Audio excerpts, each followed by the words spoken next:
안녕하세요. 오늘의 데일리 뉴스레터에 오신 것을 환영합니다. 1. 1년 후 큰 손상. 2. 푸틴의 고통스러운 결정. 3. 한국의 영토는 계속 확장되고 있습니다. 한번 진실을 알아봅시다. 러시아는 전쟁으로 인해 많은 피해를 입었습니다. 이전까지 광활한 영토를 보유하고 있었지만 이제는 전쟁으로 인한 직격탄과 폭발로 인한 피해로 막대한 지역을 상실하고 매각해야 했습니다. 이로 인해 많은 사람들이 자신들의 가정과 토지, 그리고 소중한 가족들을 잃었습니다. 전쟁이 일어나면 누구든지 피해를 입게 됩니다. 러시아의 전쟁은 땅에서부터 공중까지 모든 것에 영향을 미쳤습니다. 건물과 인프라는 완전히 파괴되었고 수많은 사람들이 생명을 잃었습니다. 이러한 상황은 오랜 시간 동안 지속되었으며 이후에도 그 영향은 여전히 남아있습니다. 이제 러시아는 매우 어려운 상황에 처해 있습니다. 그들은 많은 것을 잃어버렸고 다시 살아남기 위해 많은 시간과 노력이 필요합니다. 러시아 푸틴 대통령이 한국을 향해 메가톤급 딜을 걸어왔는데요. 내기의 대상은 바로 사할린입니다. 에너지 경쟁에서 뒤처지는 러시아가 판 뒤집기를 위해 한국에게 비장의 카드를 사용한 것인데요. 대체 러시아는 한국에게 왜 사할린을 주겠다고 말한 것일까요? 제26차 유엔기후변화 협약 당사국 초회 COP26 의장국인 영국은 105개 국가 정상들이 모여 합의한 사할린 토지 이용 선언을 발표해 환경을 위한 각국의 노력을 재조명하는 시간을 가졌습니다. 유럽연합은 온실가스를 낮추기 위해 2035년까지 내연기관 시대를 종식하겠다는 목표를 밝히고 실행 방안을 제시했습니다. 2030년까지 유럽에서 운행하는 차들은 CO2 배출량을 현재의 55% 수준으로 낮춰야 하죠. 프랑스는 한 발 더 나아가 친환경 에너지로 분류되어 있는 원자력에 집중하겠다는 뜻을 밝히며 신규 원자로 건설을 선언했습니다. 2050년까지 탄소 배출량 0을 달성하겠다는 프랑스 입장에선 원자로만 한 에너지원이 없는 상황이죠. 독일도 친환경 에너지원을 사용하는 기업에게 혜택을 부여하겠다고 말하며 화석 연료 의존도를 낮추는 일에 공공과 민간 영역 모두 일조하겠다고 말했는데요. 독일 GLS 은행은 지속가능성 서스테이너빌리티에 초점을 맞춰 화석연료와 연관된 산업에 투자하지 않겠다고 말하며 변화를 약속했습니다. 이어 부퍼탈 기후환경에너지연구소와 프랑크푸르트 회사와 협약을 맺어 은행 포트폴리오에 포함되어 있는 기업들이 얼마나 탄소 배출을 하는지 직접 계산, 이를 반영하여 투자 여부를 판단하겠다고 나섰죠. 미국 역시 조 바이든 대통령이 친환경 에너지 사업에 역점을 두고 이와 관련한 기업들이 보조금 지급 및 정책적인 지원을 아끼지 않겠다고 밝혔죠. 이러한 흐름에 적응하지 못하고 당황한 국가가 있었는데요. 바로 러시아입니다. 본디 천연가스와 석유 등 화석연료의 의존도가 높았던 국가이기에 갑작스러운 친환경 에너지로의 전환은 러시아에게 충격인 상황입니다. 러시아는 대표적인 자원의존국으로 넓은 대지에서 나오는 천연가스는 러시아 국민들을 먹여 살리는 대표적인 수출 품목입니다. 유럽 국가들도 러시아의 천연가스에 러시아는 자원 독점적 위치에서 많은 자원 이득을 받습니다. 그러나 친환경 에너지 기조로 바뀌면서 유럽이 화석 연료 탈피 움직임을 보이자 러시아 입장에서도 서둘러 바뀐 환경에 적응을 해야 했죠. 차세대 에너지 패권을 잡기 위해서 러시아 역시 친환경 에너지 자원 탐색에 많은 자원을 투자했죠. 러시아가 선택한 것은 바로 수소였습니다. 수소 자원은 전 세계 어디서나 쉽게 구할 수 있고 화석 연료와 달리 오염물질이 거의 나오지 않다는 장점이 있기 때문이죠. 실제로 IEA 보고서에 따르면 2020년 첫 탄소 수소 세계 생산성이 50만 톤을 기록할 것으로 내다봤고 2023년에 이르면 140만 톤 이상 수소 연료가 생산될 것으로 바라봤죠. 이 숫자는 향후 더 증가될 것으로 전망됩니다. 갈수록 수요가 높아지는 수소 연료 시장은 러시아 입장에서 구미가 당기는 사업이기에 러시아는 국가 차원에서 전략적인 투자를 감행하기에 이릅니다. 사할린의 수소 클러스터를 만들어 대규모 수소 연료를 생산하겠다는 계획이죠. 특히나 한국을 비롯해 일본과 중국 등 수소 연료를 필요로 하는 국가들이 많다는 지정학적 이유도 러시아가 사할린에 투자하게 된 결정적인 계기였습니다. 그러나 문제는 러시아가 수소 연료 시장에서 후발주자라는 점이죠. 기술에 있어서 다른 국가들에게 상당히 밀리는 상태입니다. 이 문제를 극복하기 위해 푸틴은 고민에 들어갔죠. 그의 선택은 기술 파트너 국가를 선정해 수소 산업을 전폭적으로 지원하는 것이었죠. 푸틴이 망설이지 않고 선택한 국가는 바로 대한민국입니다. 수소 기술 분야에서 세계기가 되고 싶다. 독일 경제에너지부 장관인 펙터 알트마이어는 기자들 앞에서 수소 경제 분야에 있어 독일이 앞서고 싶다는 야망을 드러냈습니다. 그는 현재 독일은 수소 산업에 있어서 후발주자이며 현재 1등 국가를 따라잡기에는 자원이 부족한 상태라는 것을 순순히 시인했죠. 독일 장관이 부러워한 그 1등 국가가 한국은 놀랍게도 수소 분야에 있어서는 세계 1등인데요. 한국은 일찍부터 대체 에너지 분야에 깊은 관심을 보이고 대대적인 투자를 단행했죠. 그 결과 유럽 국가들이 다른 에너지원을 고민 중일 때 수소 분야에서 한 발 앞선 기술력을 갖추게 된 것입니다. 한국은 이미 기술력에서는 검증이 끝난 상태죠. 초기 단계이긴 하지만 수소 산업 생태계를 지금부터 대한민국 사회에 적용해도 문제가 없을 정도로 발전된 인프라와 생산체계를 갖추고 있습니다. 수소차 분야에서도 한국이 단연 앞서 나가고 있는데요.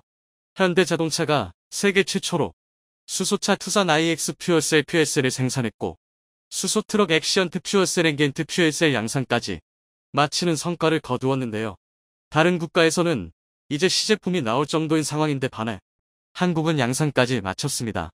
수소차 시장 점유율 52%를 차지하고 있는 국가가 바로 한국이며 대표 수소차 넥소의 경우 올해 2021년 전 세계 누적 판매량 2만 대를 넘겼습니다. 시장 점유율은 점점 더 높아질 전망이죠. 대한민국 정부 역시 청정 수소 비중을 2050년 100%로 끌어올리고 철강, 화학 및 산업 공정의 연료를 수소로 바꾸겠다는 발표를 내놓았죠.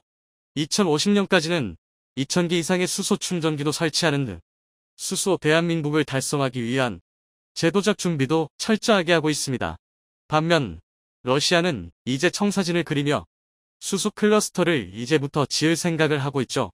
오버시즈 오버시스가 추진하는 사업으로 사할린에 연간 30만 톤에 이르는 수소 생산단지를 이제 건립할 예정.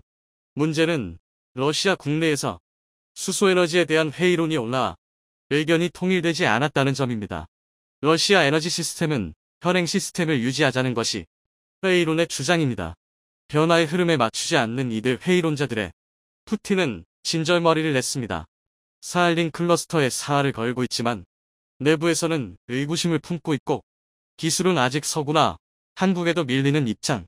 점유율을 러시아가 가져오려고 해도 많은 시일이 필요하죠. 주도권 싸움에서 결정적인 한 방을 날리기 위해 푸틴은 특별한 제안을 생각하게 됩니다.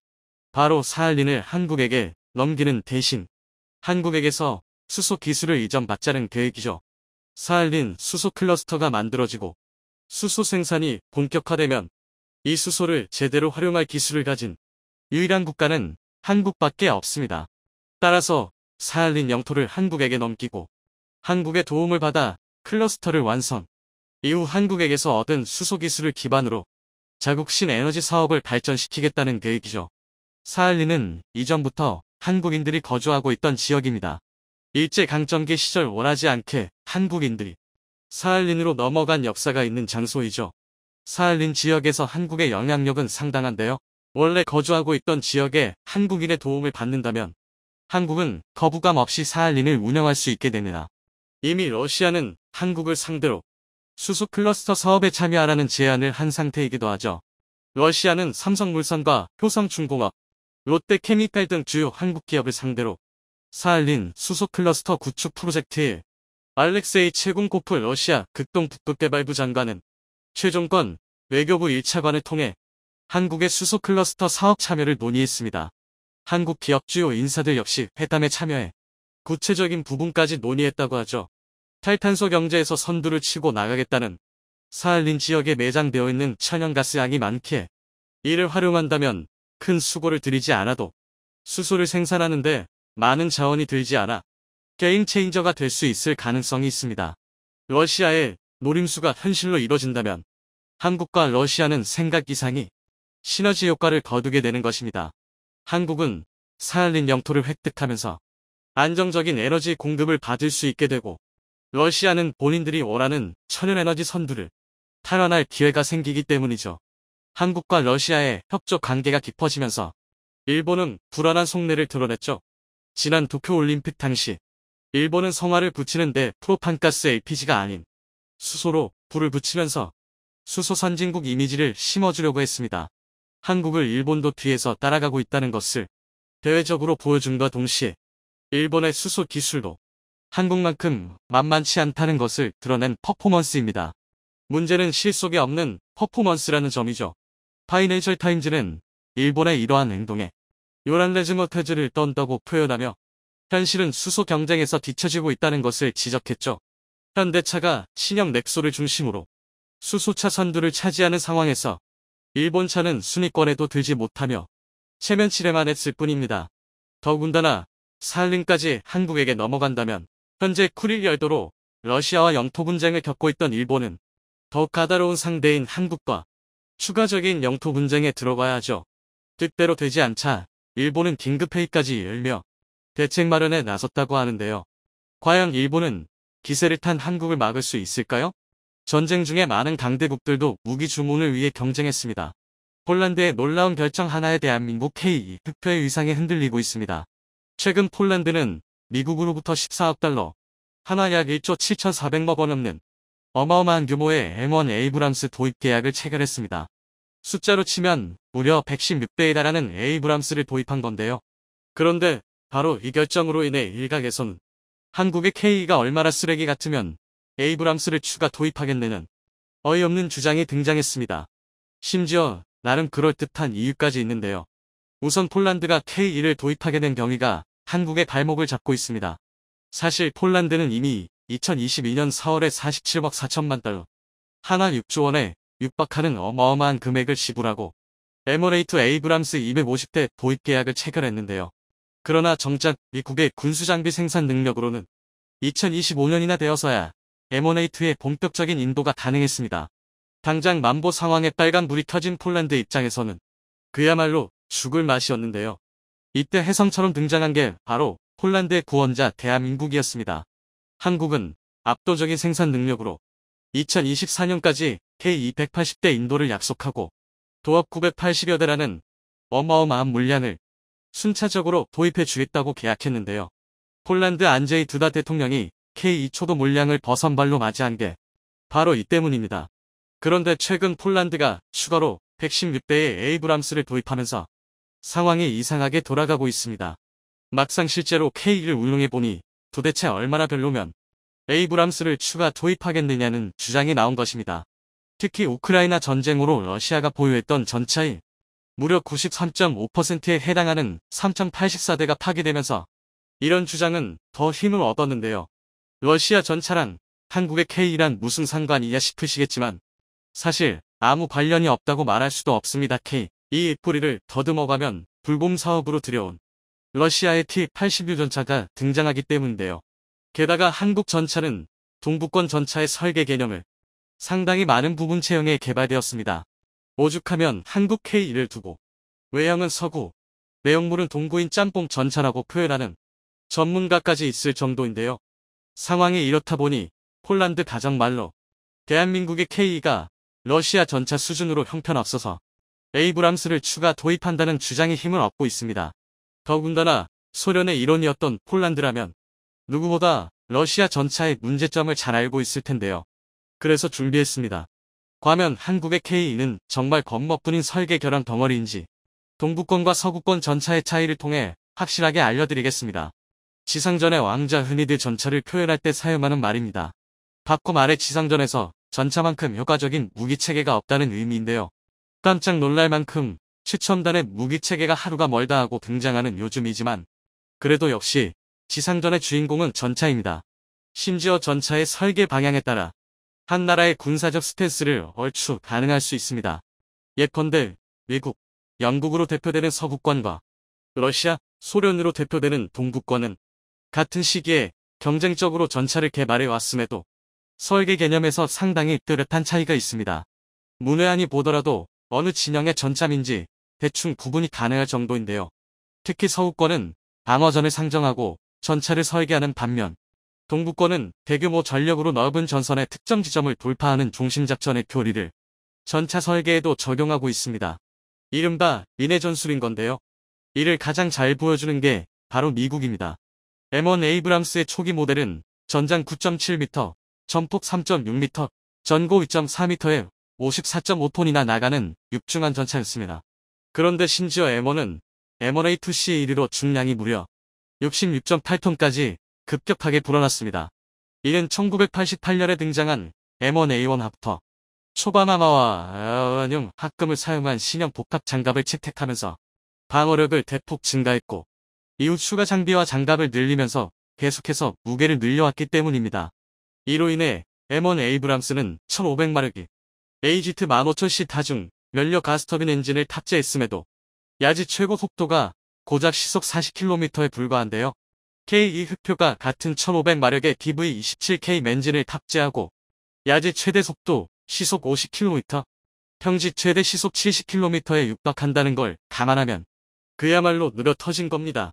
하지만 이토록 두꺼운 장갑 덕분에 에이브람스의 승무원 생존율은 비약적으로 상승할 수 있었습니다.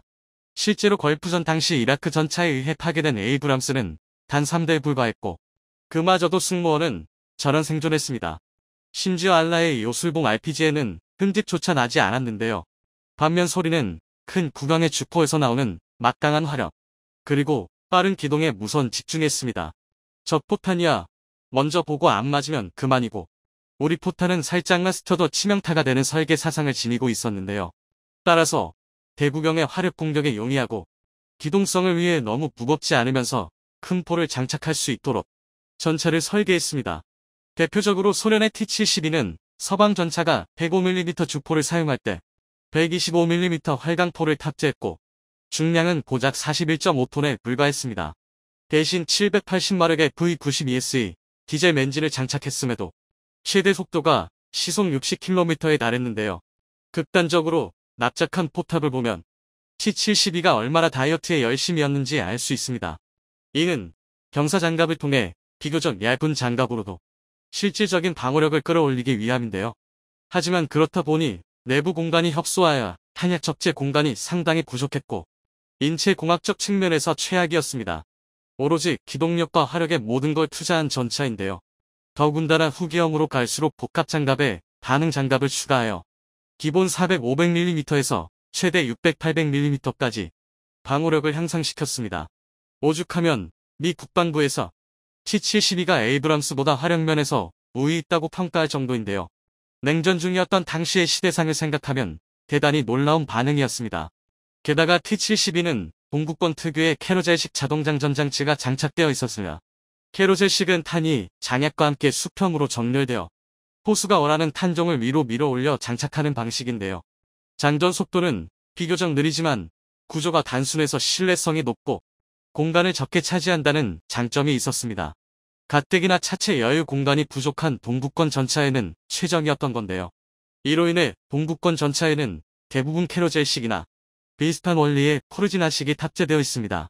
그런데 결정적으로 바로 이 이유 때문에 T-72, 나아가 동구권과 러시아 무기체계의 몰락이 시작될 줄은 아무도 몰랐는데요.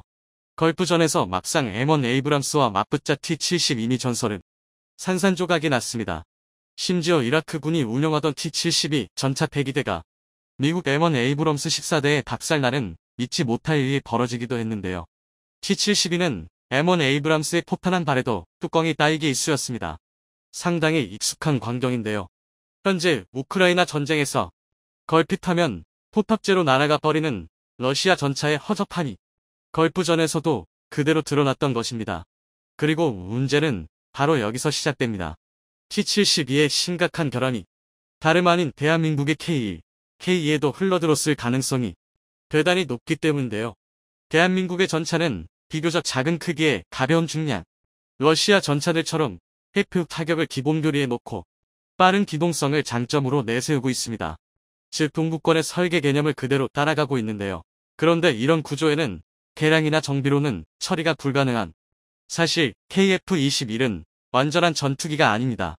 물론 지금의 KF-21도 중국, 은, 일본 등을 바싹 긴장하게 만들기 충분하지만 아직 완벽이란 단어를 붙이기에는 조금 모자란데요. 그 이유는 바로 2028년까지 1차 양산되는 블럭 1 모델 공대공 미사일만 장착될 계획이기 때문입니다. 제공권 확보 측면에서 보자면 공대공 미사일이 우선인 것은 당면하지만 실제 전장에서 다목적 활용이 요구되는 현대적 전투기 개념으로 보면 아직은 부족한 것이 사실입니다.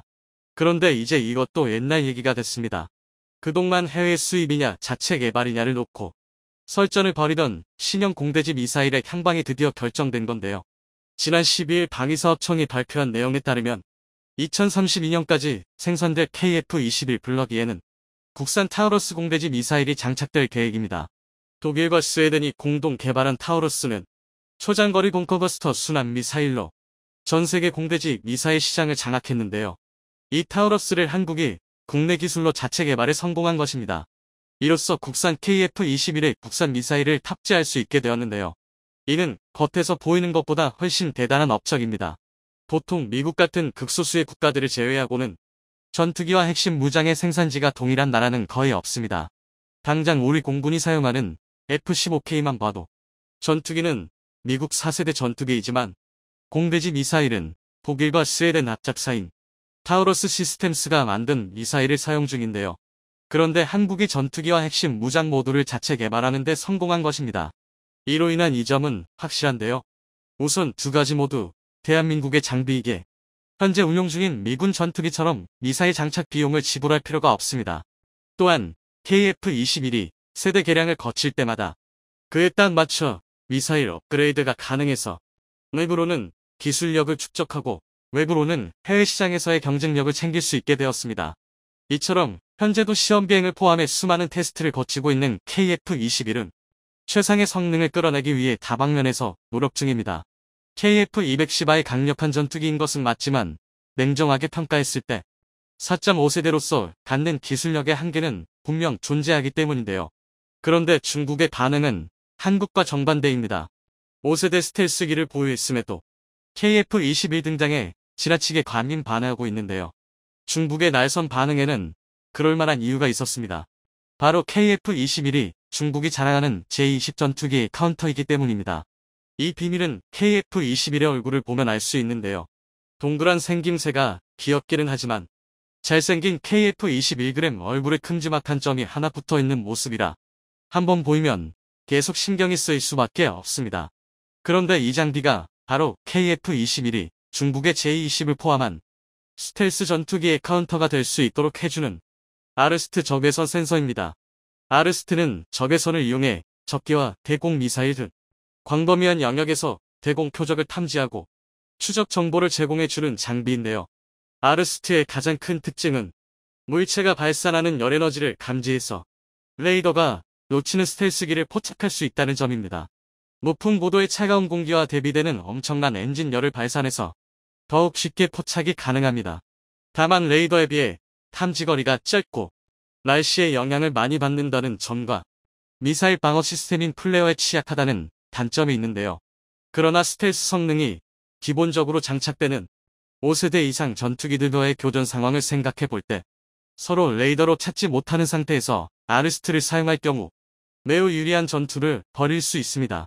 게다가 말만 레이더에 비해 탐지거리가 짧다 뿐이지 아르스트도 환경만 받쳐준다면 최대 100km 이상 탐지가 가능합니다.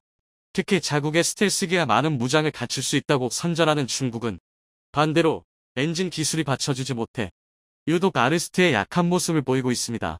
그 이유는 교전에 진입하기 전 F터번을 사용해 충분히 속도를 올려야 하는 전투기의 특징 때문인데요. 엔진 기술이 부족한 J-20은 그만큼 더욱 긴 시간 F터버너를 사용해야 합니다. 그런데 앞서 말씀드린 것처럼 아르스트는 열에너지를 추적하기 때문에 F터버너를 오래 사용할수록 탐지 확률이 기하급수적으로 치솟습니다. 한마디로 아르스트의 존재로 인해 중국 스텔스기는 함부로 속도를 높일 수도 없는 상황이 되는 것은 물론 그만큼 작전 반경과 기동력에서 손해를 볼 수밖에 없다는 얘기입니다. 더군다나 적외선 센서가 다른 탐지 체계와 연계가 가능하다는 점을 생각해보면 아르스트가 얼마나 무서운 탐지 능력을 갖추고 있는지 알 수 있는데요.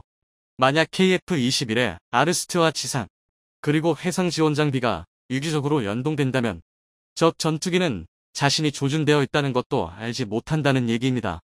이처럼 전투기에는 외관은 이해할 수 없어도 실제로는 꼭 필요한 장비들이 몇 가지 있는데요. 그중 가장 대표적인 게 바로 라팔의 손잡이입니다. 물론 이게 정말 손잡이는 아닌데요. 이건 공중급 이후 장치입니다. 하지만 실제로 조종사들은 나팔에 탑승할 때 손잡이처럼 요긴하게 써먹기도 합니다. 그러나 더듬이처럼 생긴 이 요상한 물건은 전투기 운용의 패러다임을 바꿔버렸습니다.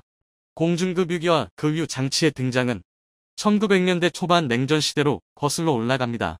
당시 미군의 전략 폭격기는 목표 지점과 인접한 상공에서 머물다가 명령받으면 진입하는 방식으로 운용되었는데요.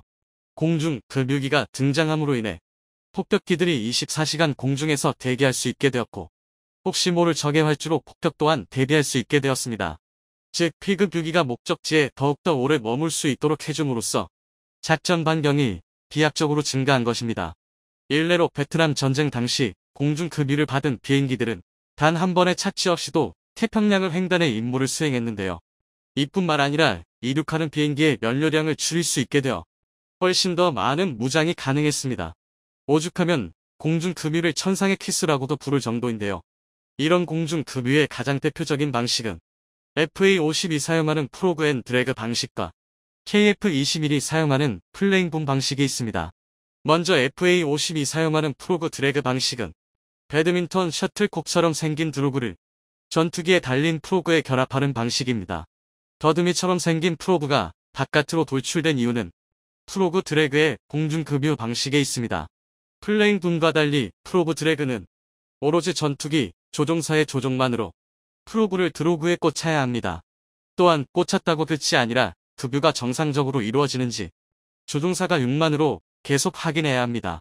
말로만 들어도 절대 쉬운 일이 아니란 걸 알 수 있는데요. 이를 조금이라도 해소하기 위해 가시성 확보 차원에서 프로브가 외부로 과도하게 돌출되어 있는 것입니다. 반대로 KF-21의 공중급유는 FA-50과 달리 플레잉 붐 방식을 활용하는데요. 여기서 붐은 주로 급유기의 꼬리 부분에 장착되어 있습니다.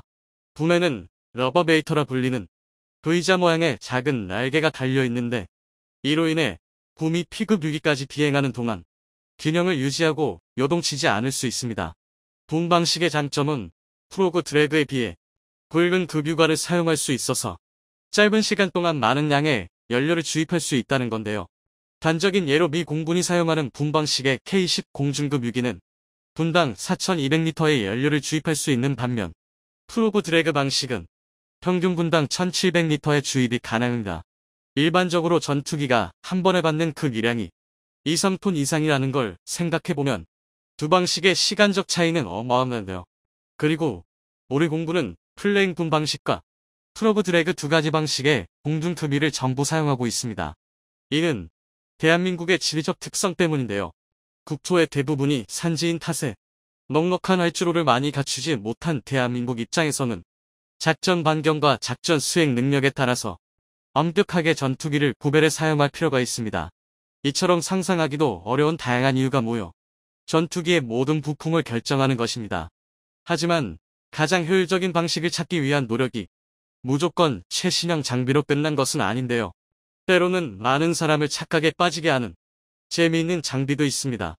전투기는 고정된 경로가 존재하는 인간 항공기와 달리 실제 전투가 벌어졌을 때 얼마나 많은 연료를 사용할지 알 수 없습니다.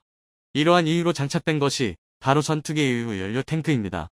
전투기 날개 아래쪽에 달린 두 쌍의 난립한 생김새 때문에 외부 연료 탱크를 미사일로 알고 계신 분들이 많은데요. 대표적으로 F-16 전투기의 외부 연료 탱크가 있습니다. 얼핏 보기엔 엄청난 파괴력을 가진 큼지막한 미사일처럼 보이지만 앞서 말씀드린 것처럼 외부 연료 탱크는 유사시 전투기가 최대한의 성능을 끌어낼 수 있게 하기 위해 존재합니다. 그래서 실제로 교전이 벌어질 경우 조종사는 버튼을 눌러 기동력에 방해가 되는 외부 연료 탱크를 전부 떨어뜨려 버리는데요. 그만큼 무게가 엄청나서 무장력의 손해를 볼 수밖에 없습니다. FA-500I 블럭 20무로 개량되면서 공중급유 능력을 탑재하게 된 배경이죠.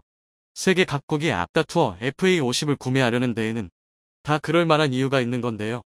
KF-21이 복자형과 단자형 두 가지로 개발되고 있는 데에도 다 이유가 있습니다.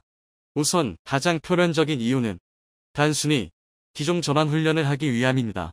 KF-21의 익숙한 파일럿이 초보 파일럿과 함께 탑승해서 두 번째 이유는 바로 임무 특성상 복자기가 필요한 경우입니다. 국내에서도 선풍적인 인기를 끈 탑건 매버릭의 FA-18F 슈퍼호넷 전투기를 떠올리시면 이해하시기가 쉬우실 텐데요.